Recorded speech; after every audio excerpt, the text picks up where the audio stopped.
રાજપીપળા સહિત નર્મદા જિલ્લામાં પતંગ પર્વની પૂર્વ સંધ્યાએ પતંગ બજારમાં ધૂમ ખરીદી નીકળતા વેપારીઓ ખુશખુશાલ જણાયા. મોટી સંખ્યામાં લોકો પતંગ દોરા ખરીદવા જોવા મળ્યા હતા. વહેલી સવારથી જ રાજપીપળાના પતંગ બજારમાં ભારે ઉત્સાહ જોવા મળ્યો. આજે રાજપીપળાના પતંગ બજારમાં ખરીદીમાં નીકળતા વેપારીઓ ખુશખુશાલ જણાયા.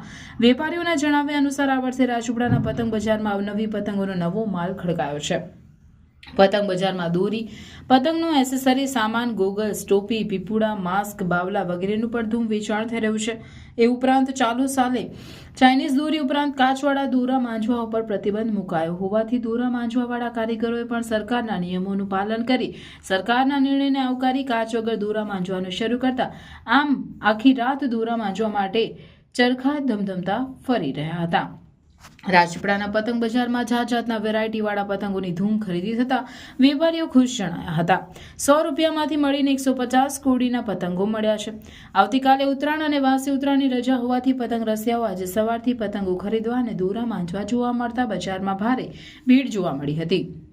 સાંસદ મનસુખ વસાવાએ હિન્દુ ધર્મમાં મકર સંક્રાંતિ પર્વ અને સૂર્યપૂજાનું મહત્વ સમજાવી ઉત્તરાયણ પર્વને એકબીજાના પ્રેમ મીઠાસના સંબંધો તરીકે ગણાવી રાજપીપળાવાસીઓને ઉત્તરાયણ પર્વની શુભકામનાઓ પાઠવી હતી. રાજપીપળામાં આજે કાલની ઉત્તરાયણ છે પણ પતંગની ઘરાકી સારી છે આજે, એટલે પતંગોમાં ઘરાકીમાં ફૂલ પાવરફુલ પબ્લિક છે. પબ્લિકનો ઘસારો વધારે છે. પતંગોની ઘરાકી છે આજે થોડી સારી, દર વર્ષ એમ કરતા સારી ઘરાકી છે.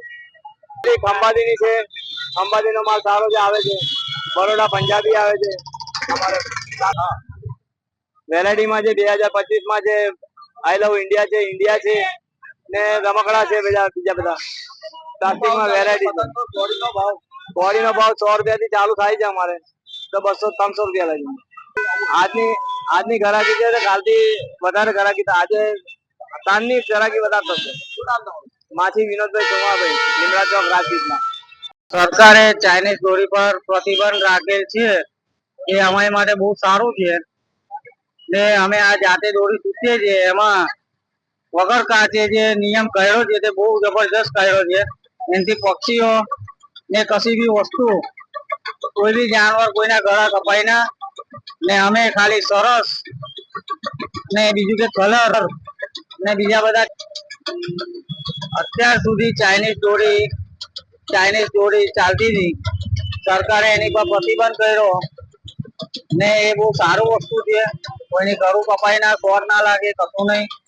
અને અમે જે સૂચીએ છીએ તેમાં સાબુદાણા, ચામડિયા સરસ ને બીજી બધી સુકાવાની વસ્તુ છે કે ફેવિકોલ છે, એ બધી વસ્તુ નાખીને અમે વાંચીએ છીએ દોરી ને. ખૂબ સરસ છે આ ગવર્મેન્ટનો નિયમ.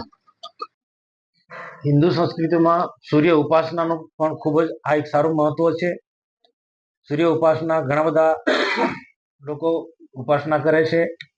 આજે ગામડામાં પણ પતંગ ચગાવવાનું ખૂબ મહત્વનું છે. પતંગ ચગાવવાનું પણ સૂર્યનારાયણની એક પ્રકારની ઉપાસના છે.